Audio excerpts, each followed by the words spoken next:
Back with the series turning £1,000 into £10,000, and we got these two Subarus for £4,000. Now the blue one was initially signed up for a life just to give its engine, but I decided to fix it up because I still think we can make profit on that one. Now the car was very rusty, so we spent quite a lot of time fixing all the rust on the car, including the sills, and also cleaning up all the chassis legs, and there was a fair bit of welding to do on the rear pockets as well. Now even after spending all that time doing the welding, it's still not ready to go for sale because the two biggest problems of the car are still a problem. One, the clutch is gone, and two, the rock cover gaskets are pissing out oil everywhere. So in the last episode we removed the engine to change both of these. So the plan for today is get the engine back in the car with the new clutch and all the new parts and pray it drives. So I've got a blueprint clutch here. I know everyone goes with an XZ clutch. Everyone goes with an XZ clutch on the Subarus. Trust me, I did when I had my Subarus. But the XZ clutches are around £200, and I actually managed to get this one for £120, so we saved a lot of money. Now this is a full clutch kit, you know, it's a pressure plate clutch and the release bearing. And Blueprint are actually the OEM suppliers for all Asian vehicles. So I've been told that this is just as good, probably better than XZ. So I know it's not as cool putting an XZ clutch on, but this is just as good and it will perfectly do the job. Now we did actually manage to purchase a rear main seal from eBay, and this was £12, and this only gives us £95 left in the budget. Now I'm very aware I'm probably going to go over budget, but sometimes you have to speculate to accumulate. Now after the rear main seal is on, we can replace the flywheel, which we decided to clean up, and thanks for all the comments in the last video saying that you would have done exactly the same thing.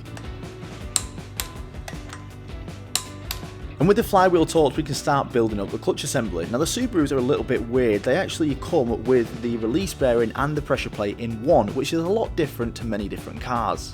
Now I was struggling to get the clip on properly, so this is where I'm glad I actually kept the old clutch and the old pressure plate so I could replicate how it was designed. And it went through, and the circlip actually went on the inside like this, but you had to make sure that the lines lined up with the dowels or it would just fall off again like that. Now, as I said earlier, the clutch cost me £120, which takes me £25 over budget, but don't forget we have got two cars and we haven't sold any of them yet, and the profit in the end right now is looking quite healthy.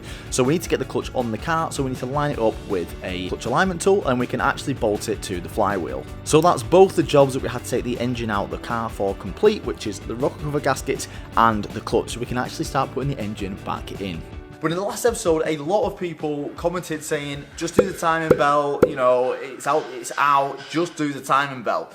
Now, I actually had a message that night from someone on Instagram saying that they're the previous owner, they sold it last year, they owned the car for 16 years, and they did a timing belt 2 years ago, which would make sense because the timing belt does look pretty new on there. Now, I would like to confirm that that timing belt has been done, and there is a way I can tell if he's actually being honest about being the previous owner. On Car Vertical, I can check absolutely everything about any car you want. Now, I actually did it on this Subaru because I wanted to have a look at the previous owners and see if what this guy was saying was actually matching up. I'm the 5th owner of this Subaru, and you can see that somebody sold it in 2024, and then it went to someone else, which is the person I bought it off.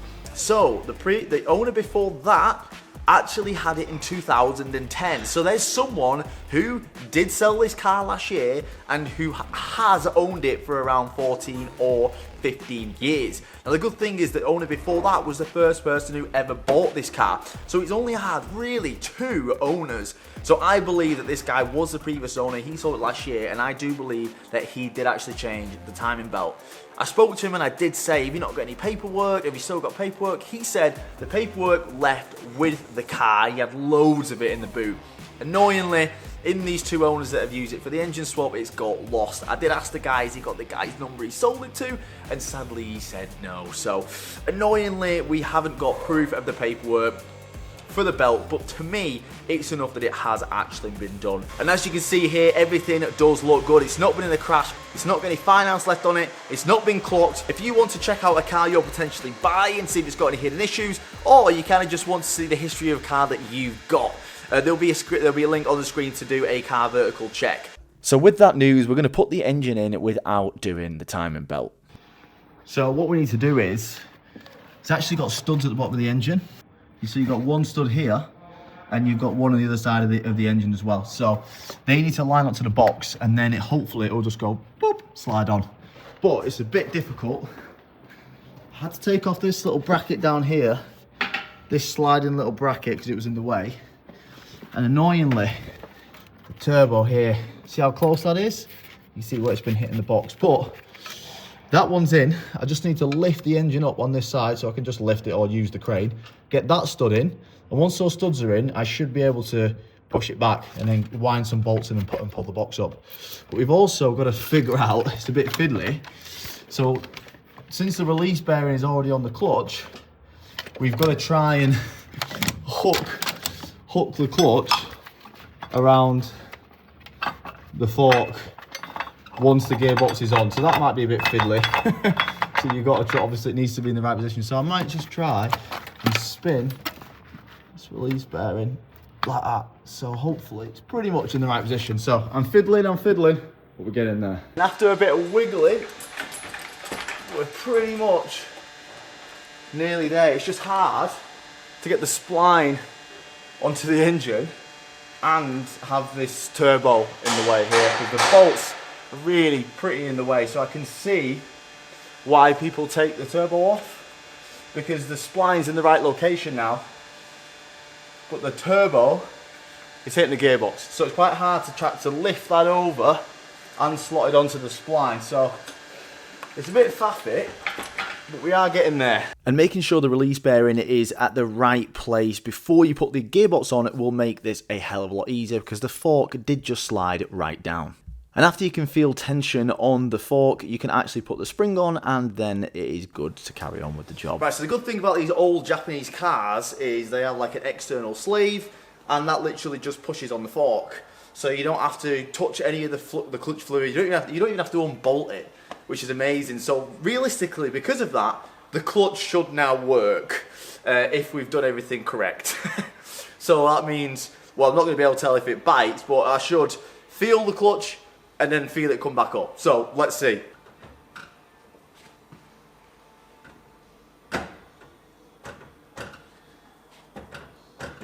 Okay, it didn't work at first, but now it's working. When I say it didn't work at first, it just went to the floor, so I've lifted it back up, and now it's pumping. So I'm guessing the slave just popped back, but we have a clutch, which is sick. I'm very, very, very happy. And after you put a couple of nuts back on the bell housing, just to make sure it actually stays to the engine, you can actually start putting the engine back onto the subframe mounts. Now this was a little bit difficult. I had to take off the dog bone mount, because the dog bone mount was pushing it really forward, and it wasn't lining up in the engine mount. So we had to take the dog bone mount off, and I had to get Charlie to come and help me and just pull the engine over and drop. Because on my own it was really difficult, because this side of the car I couldn't get to the jack to let the stand drop. So trying to hold it in place and do that and see where it is was really hard. So luckily Charlie was here, otherwise I would have been fucked. Then we can actually start bolting everything back up and fire her up and take her for a drive. Woohoo! And now it's time to bolt everything back up, and we're going to start with the starter motor.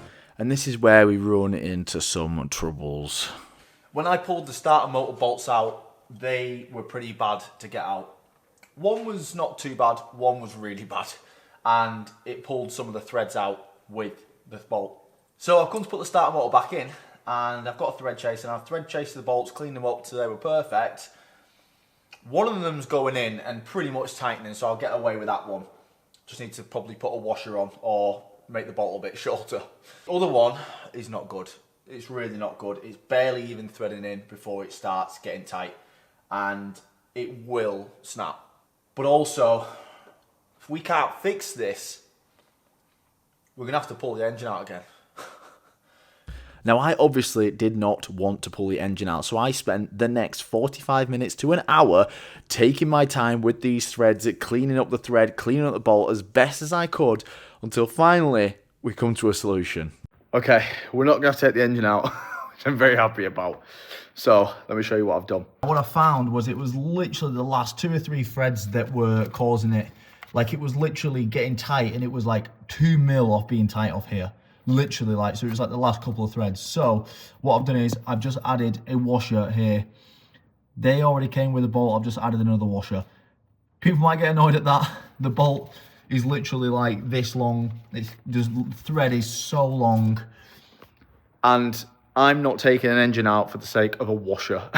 Now what I found out afterwards is that there's actually a bracket which bolts over that bolt, so I ended up removing these washers anyway. So after a very scary 45 minutes, we can actually start putting everything back into the car, starting with the radiator. Now the power steering lines on this car are very weird. There's no cooler, but there is just an extended line which goes up around the front of the radiator then back to the pump. So there must have been a bit of an issue on the older engines in regards to power steering heat. Then we can start putting the filters back on. Now I am not a fan of filters like this, especially on Subarus. With my experience with Subarus is they hate these air filters unless they are mapped with it, and I doubt this car is mapped for it, so for now we're putting it back on, but I'm probably going to find a standard induction kit if I can. Now at this time I should really be putting on the downpipe, but we can't do a whole series of a car without doing at least one modification, right? So we've actually got an exhaust from Dan. So Dan's come one of our rallies in True Rally, he actually come in our Nürburgring one. We're actually doing another Nürburgring rally next month. Actually, no, that's sold out. Although we are doing a rally through Monaco in the summer. So if you are interested in coming on a driving holiday with a load of other car enthusiasts, everything's covered. All your hotels, your ferry, your dinner, your food, the activities, everything's covered. It's a 5-day trip to Monaco and it's about 790 quid per person. So get on that. But Dan, who's coming out of one of the rallies, has actually sent us a free exhaust. So it is, I believe it's a catback. It's not a crazy loud exhaust, it's just something that makes it a little bit prettier, a little bit louder. Because I feel like the people who are going to be buying these cars will probably most definitely want to do an exhaust. So we may as well do it now, considering Dan's offering us one for free. A midsection and back section. So Dan said he said it wouldn't fit in the package. So he said I can cut it for you. So he's cut it along one of the mufflers. So we're just going to have to just weld that back together. And then we've got a nice midsection with new bolts and stuff like that. So it'll be a lot better because it's getting a little bit rusty, this one on the car. It's okay, but this make it look good, sound good, and it gives us something to do for the next owner as well. But before we put the exhaust on, I want to get the car to a startable state so we can actually hear it. Now to do that, I've actually got to get the intercooler on, which, oh my god, this was probably the worst job of the entire car so far. It's actually easier to take the rest of the engine out of the car than to put this fucking intercooler back on. It's just like impossible. Now I do remember doing this job on my first ever Subaru, and I remember when I started doing this I thought, oh god, remember how hard it was to get the intercooler back on? And I just assumed that was because I wasn't very good at working with cars back then, but no, for some reason it felt even worse this time around. Okay, I'm pretty sure everything is back on. The battery's now connected, so we're going to fire it up and, well, just make sure the clutch works. I'm a little bit nervous. I'm even more nervous because the other side of the wheel is technically touching the ramp, so if the clutch isn't working and it's engaged, it might try and throw me off the ramp. So I'm going to start up with the brake on, that's probably a good idea. There's no coolant in there at the minute, just because if there is a problem and we've got to take everything out, there's no point draining all the coolant again, so we're going to fire it up. Oh my god, we're not going to fire it up, it's got no oil in there. I have already got a new oil filter to go on, and we've actually got some fresh oil here at the unit, so after a quick oil change, it's ready to start up. Right, here we go. Moment of truth. It's going to be loud, we've got no exhaust on. I'm nervous.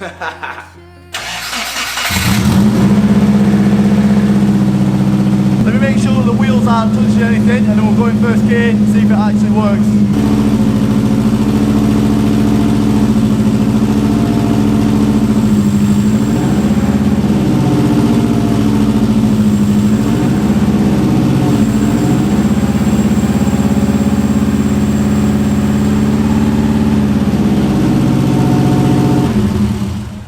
Now I actually think this is going to be quieter than the one on the car. I've just looked underneath and it's definitely not standard. There's actually less resonators in that than there is in this. But that's like a 2 and a bit inch. This is a 3-inch exhaust all the way. So we're going to put the 3-inch one on, and why not? We've got it, Dan's been nice. The only thing is, he had to chop it to post it. He said he still wanted it. I was like, yeah, why not, you know. But now it's here, I've realised, and I'm going to have to get it exactly right before I weld it. even if it's like a ½ inch off, it's not going to go in the mounts properly. So I think the best thing to do is put it up on the car, put it in the mounts, put it together, tack it, take it off, weld it. So the first thing we've got to do is actually take off the old exhaust, which almost was a problem until I realised that I'm not scared.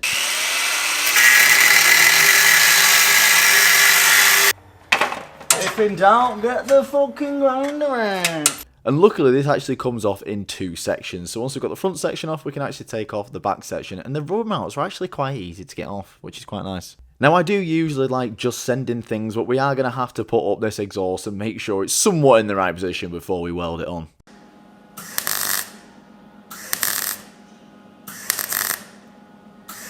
And after you've laid down them spicy dimes, we can fit it on the car and see what it sounds like.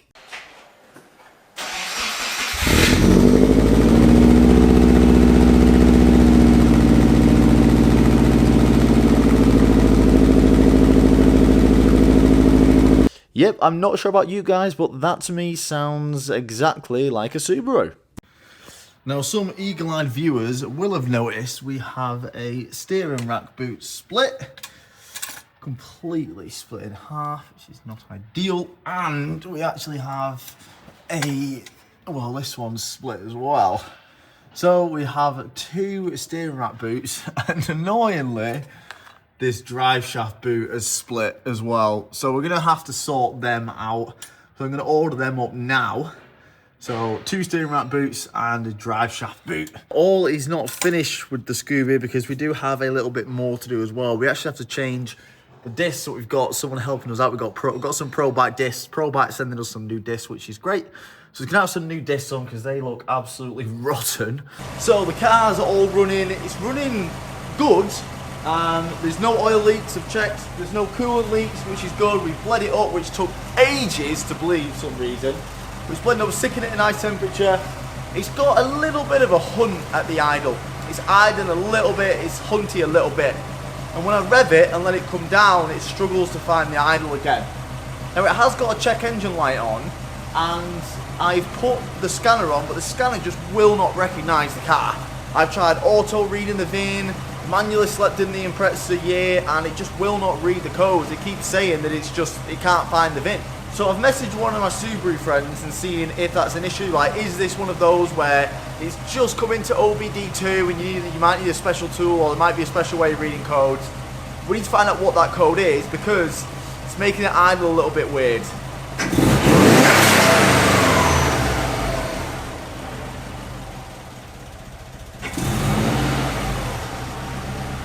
But nonetheless, I think it's time to pull this car outside, take it for a little bit of a spin, and I think it's time to bring the red one inside. What do you think, guys? Well, first of all, let's see if the clutch actually works.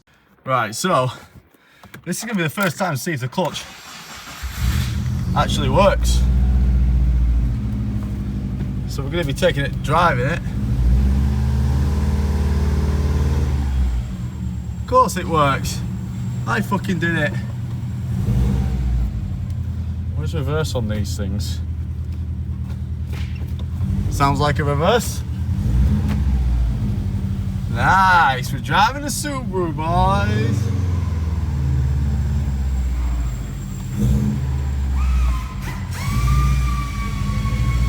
Woohoo! Something's flapping around on the side of it though.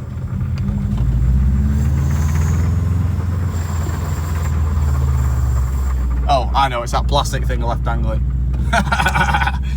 We're driving a Subaru! Hey, we got a clutch! Oh, we're hitting we just hit a boost cut for some reason. So we are hitting a boost cut, so we're going to wait for the new parts to turn up, and I'm going to go and research how I can read these codes. But for now, I think it's time, in the next episode, we're going to pull a red one inside and see how bad it is. So we'll see you in the next episode.